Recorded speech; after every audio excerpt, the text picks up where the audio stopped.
नमस्कार. आज आपण झोपून एक्सरसाइज करणार आहे. फार आपल्याला एक्सरसाइज करायचा उत्साह नसतो कधी-कधी. तर त्यावेळेस आपल्याला हे एक्सरसाइज फार महत्त्वाचे आहेत. जेणेकरून आपली पचनक्रिया चांगली होईल. आपल्याला हेल्प होईल शरीराच्या हालचालीसाठी.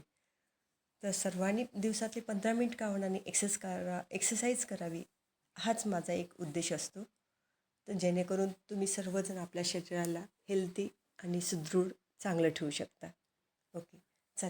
तर मग आज आपण सुरू करूया. सर्वप्रथम आपण नामस्मरणाने सुरू करू.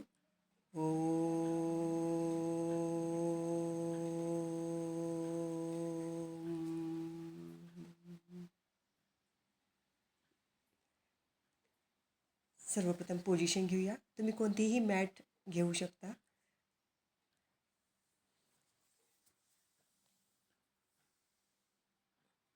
सर्वप्रथम हलासन करूया. हलासनमध्ये स्ट्रेट पाय करायचे आपल्याला. ह्याच्यामध्ये पण तुम्ही व्हेरिएशन करू शकता. पाय स्ट्रेट पण ठेवू शकता आणि थोडेसे समोर झुकलेले.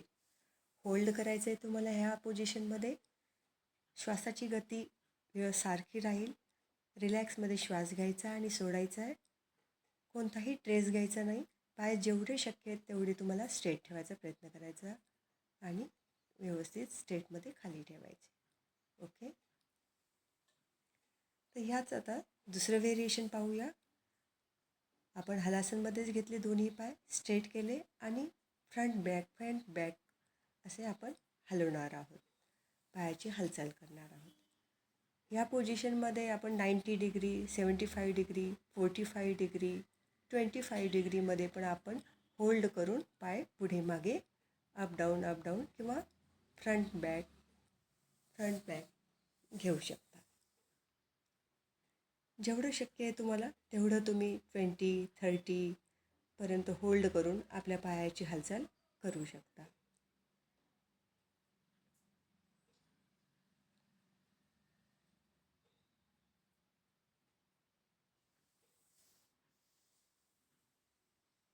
अशा पोझिशनमध्ये तुम्ही 3 राऊंड केले तरी योग्य ठरेल.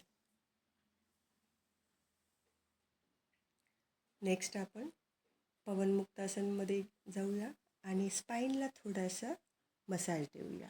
मूवमेंट करूया. दोन्ही साईडला आपल्याला बॉडीला मूव्ह करायचं आहे.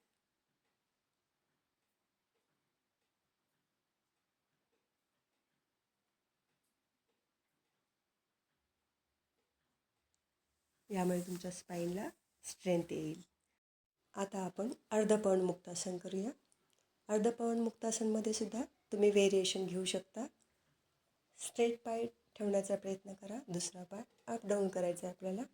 असे तुम्ही 30-30चे 3 राऊंड घेऊ शकता. जसंच तुमचा स्टॅमिना वाढेल तसं तुम्ही मूवमेंट पण वाढवू शकता. श्वासाची गती सारखी. श्वास घ्यायचा आहे, सोडायचा आहे. श्वास घ्यायचा, सोडायचा. आता second leg, same position, same movement.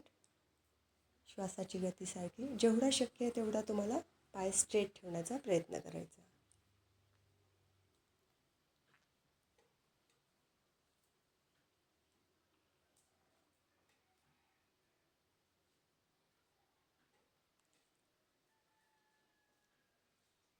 यानंतर आता आपण पूर्ण पवनमुक्तासन घेऊया. दोन्ही पाय चेस्टला जॉईंट करायचे आणि आपलं हेड नीला टच करायचं. श्वासाची गती रिलॅक्समध्ये घ्यायचं आणि होल्ड करायचं. जेवढं शक्य तेवढं होल्ड करा. या प्रकारे तुम्ही हा झोपून एक्सरसाइज करू शकता. जेवढी स्ट्रेंथ तुम्ही वाढवाल तेवढं तुमची स्ट्रेंथ वाढेल आणि तुमच्या कॅपॅसिटी पण वाढेल, इम्प्रूव्हमेंट वाढेल, तुम्हाला फ्रेश वाटेल आणि दिवसभर जे काही कार्य केलं ते योग्य होईल.